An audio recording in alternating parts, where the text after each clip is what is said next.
ជាយល់សោកឬជាការពិតយើងសម្រេចចិត្តដើរចូលរងការ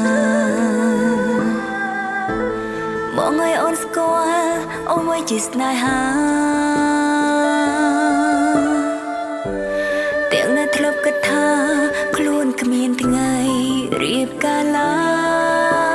យអ្នកណានឹងមុនអាចមានថ្ងៃនេះថ្ងៃដ៏ពិសេសពួកយើងទាំងពី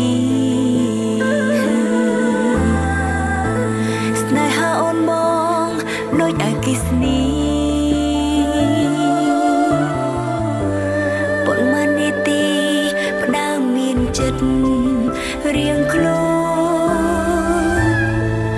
បានទេមិនអើយអូនខ្មាំងគេ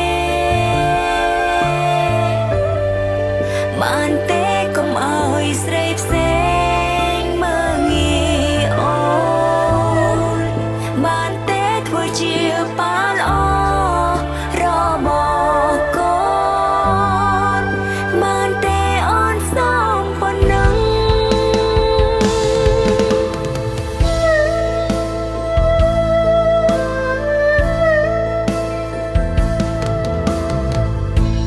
មិននៅថ្ងៃមុខ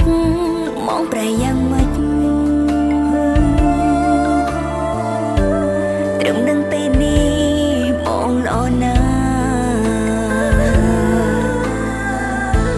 អាយុបងក្មេងតែរឹកបងចាំ